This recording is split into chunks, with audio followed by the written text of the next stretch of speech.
말씀 봅시다. 요나서 3장 1절에서 10절, 3장 전체죠. 요나서 3장 1절에서 10절을 한 목소리로 합독합시다. 주님께서 또다시 요나에게 말씀하셨다. 너는 어서 저 큰 성읍 니느웨로 가서 이제 내가 너에게 한 말을 그 성읍에 외쳐라. 요나는 주님께서 말씀하신 대로 곧 길을 떠나 니느웨로 갔다. 니느웨는 둘러보는 때만 사흘이나 되는 아주 큰 성읍이다. 나는 큰 성읍으로 가서 하루 길을 걸으면서 큰 소리로 외쳤다. 40일만 지나면 니느웨가 무너진다. 그러자 니느웨 백성들은 하나님의 말씀을 믿고 금식을 선포하고 그들 가운데 가장 높은 사람으로부터 가장 낮은 사람에 이르기까지 모든 굵은 베옷을 입었다. 이 소문이 니느웨 왕에게 전해지니 그도 임금의 의자에서 일어나 걸치고 있던 임금의 옷을 벗고 굵은 베옷을 입고 잿더미에 앉았다. 왕은 니느웨 백성에게 다음과 같이 선포하며 알렸다. 왕이 대신들과 더불어 내린 칙령을 따라서 사람이든 짐승이든 소떼든 양떼든 입에 아무것도 대서는 안 된다. 무엇을 먹어도 안 되고 물을 마셔도 안 된다. 사람이든 짐승이든 모든 굵은 배움만을 걸치고 하나님께 힘껏 부르짖어라. 저마다 자기가 가던 나쁜 길에서 돌이키고 힘이 있다고 휘르던 폭력을 그쳐라. 하나님께서 마음을 돌리고 노염을 푸실지 누가 아느냐. 그러면 우리가 멸망하지 않을 수도 있다. 하나님께서 그들이 뉘우치는 것, 곧 그들이 저마다 자기가 가던 나쁜 길에서 돌이키는 것을 보시고 뜻을 돌이켜 그들에게 내리겠다고 말씀하신 재앙을 내리지 않으셨다. 아멘. 이 하나님의 말씀입니다. 오늘 또다시 그곳으로라는 제목으로 말씀을 나누려고 합니다. 요나는 이제 하강의 여행을 마치고 이제 바닷가로 나오게 됩니다. 이제 뱉었죠. 큰 물고기가 뱉었고 이제 고생을 하고 좀 이제 이야기 전환이 3장부터 이제 후반전이 돌입을 하는 거죠. 1절, 2절 주님께서 또다시 요나에게 말씀하셨다. 너는 어서 저 큰 섬 니느웨로 가서 이제 내게 너에게 한 말은 그 성을 외쳐라. 자, 이 구절에서 이전과 다른 부분이 있다면 뭘까요? 반복입니다. 전반 부분과 뭐가 좀 다를까요? 1절, 2절에 뭔가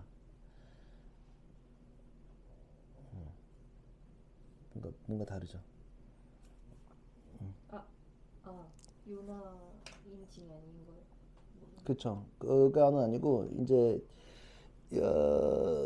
1절에 보면 뭐가 좀 반복되는 게 있는데 또 다시 똑같은 걸 또 반복해요. 지금 1절, 2절에 보면 1장 1절에서 2절에 보면 원동 보시면 주님께서 아미떼 아들 요나에게 말씀하신 너는 저 큰 성읍 니느웨로 가서 그 성읍에 대고 외쳐라. 그들이 조용히 내 앞에 이르렀다. 그러니까 이전에 명령했던 걸 또 다시 지금 반복해서 요나에게 명령을 하십니다. 그러니까 또 다시 너는 어서 저 큰 성읍 니느웨로 가서 이제 내가 지금 너에게 한 말을 그 성읍에 외쳐라.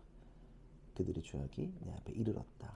똑같이 주님의 뜻은 이제 멈춘 것이 아니죠. 그러니까 우리가 하지 않더라도 하나님 명령하시는 건 여전히 유효하다는 것입니다. 근데 1장 3절의 반응과 3장 3절의 반응이 조금 달라요. 3장 3절을 보면 요나는 주님께서 말씀하신 대로 곧 길을 떠나 니느웨로 갔다. 니느웨는 둘러보는 데만 사흘이나 되는 아주 큰 성읍이다. 그리고 1장 3절을 보시면 대칭된단 말이에요. 1장 1, 2, 3과 3장 1, 2, 3이 지금 대칭이 돼요.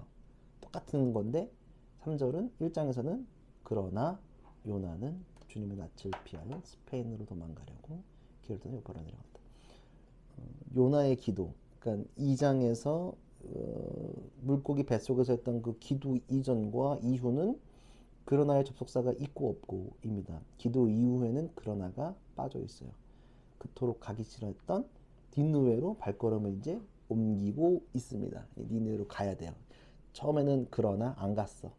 들었는데 이제는 또다시 말씀하신 거예요. 접속사가 반복되는데 또다시 간다고 말을 하고 있는 거죠. 니느웨가 좀 얼마나 좀 그런 나라였네 하면 나훔서 소선지서 중에 나훔이라는 선지서 보면 3장 1절에 보면 너는 망한다. 피의 도성, 거짓말과 강포가 가득하며 노략질을 그치지 않는 도성. 이게 니느웨예요. 그러니까 니느웨를 쉽게 말하면 피의 도성이라고 합니다. 거짓과 강포가 가득하며 노략질하는 도성, 온갖 부정적인 이미지가 가득합니다. 그리고 성경에서 크다라고 말하는 것들은 보통 제국주의적 탐심을 암시하고 있는 부분이기도 합니다. 그러니까 얼마나 욕심과 어쩌면 우리가 조금 더 생각해 보면 현대 사회랑 비슷한 거죠. 사실은 우리가 피는 흘리지 않지만 살인하잖아요. 말로 죽이기도 하고 감정으로 죽이기도 하고 사실은 완전 내면을 죽여버리는 일들을 많이 하고 있단 말이에요. 제가 예를 들진 않겠지만 많이 있단 말이에요. 요즘은 사실 법으로 죽이잖아요. 법을 어떻게 해석하냐에 따라서 정말 말도 안 되게 사람을 죽이기도 하는데, 여하튼 그런 곳으로 지금 강력한 정말 피가 흐르는 그곳으로 이제 요나가 가고 있습니다. 그리고 조금 더 좀 부연 설명을 하면, 요나가 배 터져서 니느웨로 탁 그냥 무슨 뭐 포 쏘듯이 쏜 게 아니라 바닷가에서 두고, 니느웨는 내륙 지역이기 때문에 바닷가에서 한참 걸어가야 된단 말이에요. 그러니까 요나가 뱉자마자 니느웨로 가서 딱 시작한 게 아니라 뱉고 나서 생각하고 그 명령에 다시 듣고 한참을 또 걸어가는, 그러니까 요게 지금 요나가 걸어가는 과정이 생략돼 있단 말이에요. 지금 하기 싫은 일을 하러 다시 간단만 생각해보면 여러분들 어떠세요? 지금 제가 엊그저께 그래도 걸었는데 수잔 바퀴 도는데, 만약에 내가 혼나고 하기 싫은 걸 하러 또 간다고 생각하면 이게 엄청 길었을 거라고 생각이 듭니다. 그쵸? 상상을 좀 해보시면 얼마나 불편한 마음을 갖고 아유 하긴 할 건데 얼마나 그 불편했을까. 그 가기 싫은 그곳으로 가고 있는 거예요. 왜냐하면 여전히 요나의 성향은 보수적이고 그 피해 도성을 구원할 메시지로 가시는 것이 쉽지는 않았을 겁니다. 그쵸? 여전히 요나는 좀 불편한 마음을 갖고 갔단 말이에요. 4절에 보면 요나는 그 성읍으로 가서 하룻길을 걸으며 큰 소리로 외쳤다. 40일만 지나면 니느웨가 무너진다. 40이라는 숫자는 유예의 의미를 가지고 있기도 하고, 또 성경의 40은 유예와 고난의 시간으로 사용됩니다. 그쵸? 광야 몇 년? 40년. 예수님이 부활 이후 40일 동안 계시다가 승천하셨고요. 그리고 예수님의 광야 40일 기도가 있습니다. 40은 보통 이런 걸 상징합니다. 3은 변화의 숫자라고 제가 말씀을 드렸고, 상징하는 게 있어요. 7은 완전수고, 뭐 그러니까 의미를 두는 거죠. 광야 40년은 아예 굉장히 오랫동안 고난 혹은 유예의 시간으로 두고 있는 겁니다. 여기서 요나는 어떠한 기교적 표현을 하지 않습니다. 멋있게 수려하게 전하지 않아요. 그냥 아주 담백하게 열정도 느낄 수 없고 그냥 히브리어로 단 5마디. 그리고 요나의 감정도 들어있지 않습니다. 그냥 외치고 있습니다. 주님 명령하신 거 그냥 외치고 있습니다. 니느웨 40일만 지나면 니느웨가 무너진다. 하나님 얘기도 없어. 40일만 지나면 니느웨가 무너진다. 3일을 걸어야 하는 정도의 큰 성읍을 하루만 걸어서 외쳤습니다. 그저 명령 순종하고 있는 모습입니다. 어쩌면 기계적으로 순종하고 있는 모습을 여전히 볼 수 있어요. 그리고 5절, 요걸 듣자마자 5절에 그러자 니느웨 백성들은 하나님의 말씀을 믿고 금식을 선포하고 그들 가운데 가장 높은 사람으로부터 가장 낮은 사람에 이르기까지 모두 굵은 베옷을 입었다. 반응이 생각보다 빠르게 옵니다. 요나가 했던 말은 무너질 수도 있다. 가능성의 이야기가 아니라 무너진다의 말에 반응합니다. 무너진다. 사실 니느웨 사람 아까 말한 피해 도성이니까 잔인한 사람들이에요. 이기적인 사람들입니다. 서로의 것을 거침없이 도략질한다는 걸 뺏는 겁니다. 지금 뺐잖아요. 사실은 코인 시장은 서로 뺏고 뺏기는 거잖아요. 막 빼서 수준 낮은 민족들이기도 하죠. 우리는 이들의 모습을 보면서 이들이 자신의 죄를 알고 있을까라고 생각할 수도 있어요. 요나가 말하면 이렇게 보면서 죄를 알까? 저들도 변화할 수 있을까라는 생각을 갖고 그냥 했겠죠. 기계적인 순종 앞에서. 근데 이 기계적인 선포와 순종 앞에 사람들이 급격하게 변해요. 요나는 이러한 반응을 전혀 생각하지 못했을 거예요. 기대한 것도 아니에요. 그냥 가서 말하라고 하니까 이제는 말하지 않을 수가 없는 상황에 이르렀으니까 말을 합니다.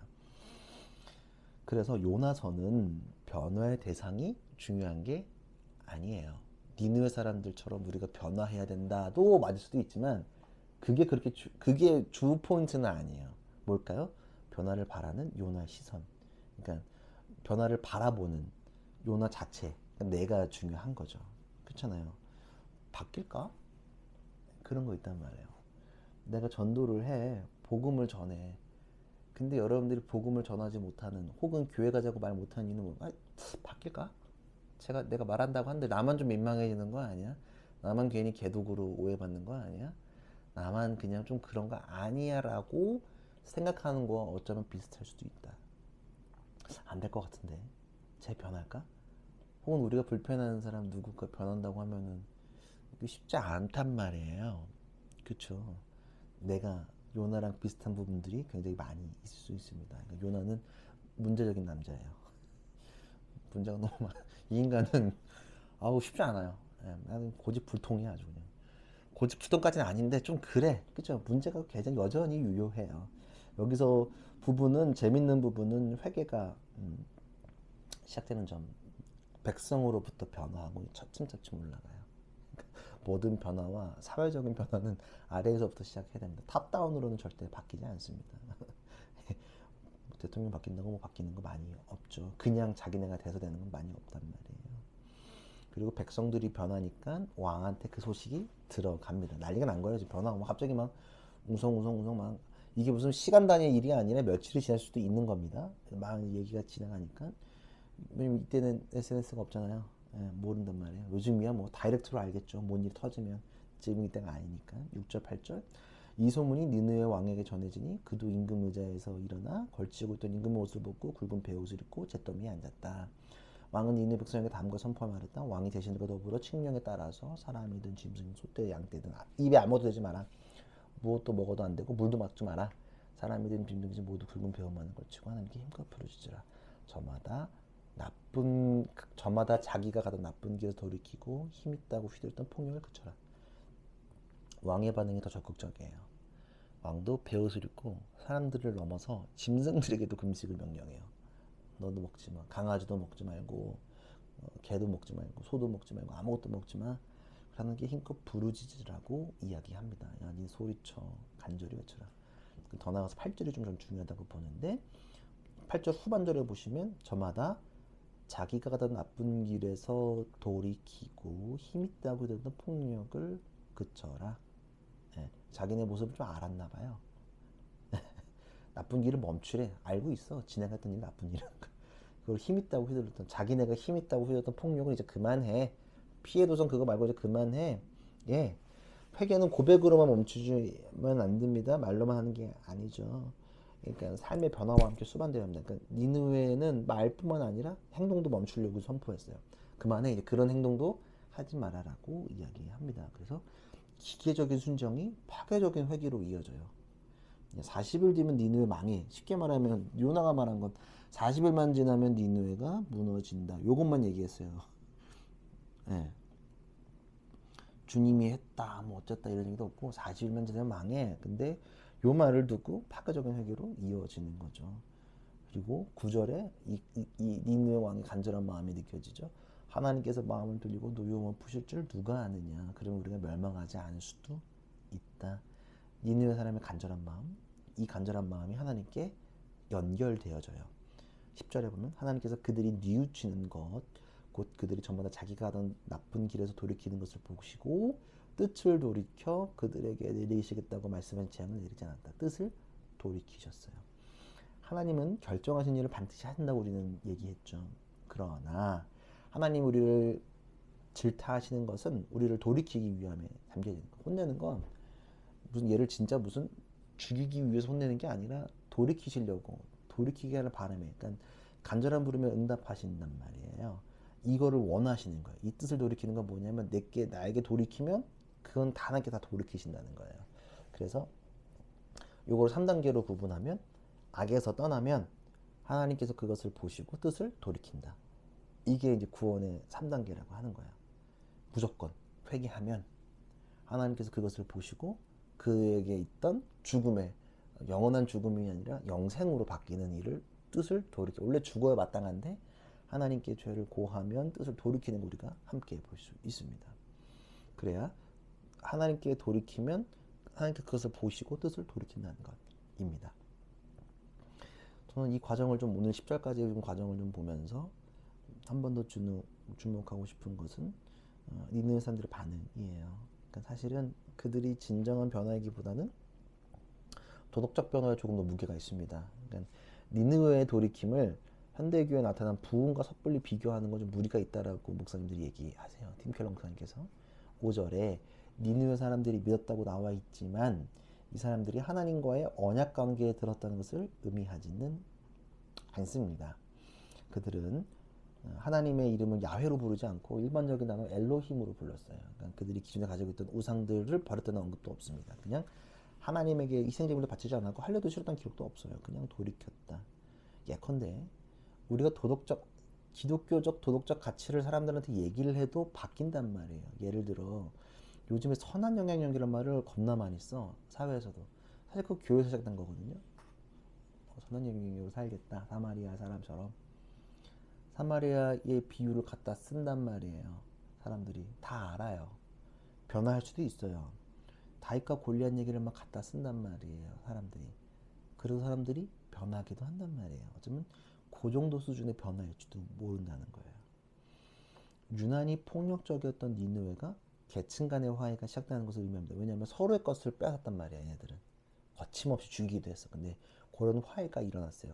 위에서부터 아래 모든, 위에서부터 아래로, 아래부터 위로 모든. 그러니까 그들은 사회적 변화에 합의를 한 거일 수도 있어요. 이해되세요? 사회적 변화에 합의할 수도 있는 거예요. 그러니까 사회개혁의 시작으로 볼 수도 있는 거죠. 이해되시죠? 이런 부분도 있다는 거예요. 변화했지만 이게 단순히 우리가 막 수련회 가서 막 뒤집어주고 성령 받고 방언 터주고 막 이런 변화하기보다는 어쩌면 사회적 변화일 수도 그런 부분도 분명히 염두에 두고 있다는 거예요. 그래서 어떤 이들은 이 본문을 근거로 사회 정의만을 외쳐요. 근데 요나가 사회 정의만을 외친 것도 아니야. 이해되시죠? 하나님은 요나를 통해 사회 개혁을 추구해요. 니느웨의 착취적이고 폭력적인 행위를 바꾸려고요. 왜냐면 얘는 쓰레기야. 사회가 바뀌어야 돼. 동시에 도시가 죄를 가지고 있다는 벌하실 하나님의 진노에 대해서도 들어야 한다는 것을 알고 있어요. 그러니까 동시에 얘기하고 있다는 거예요.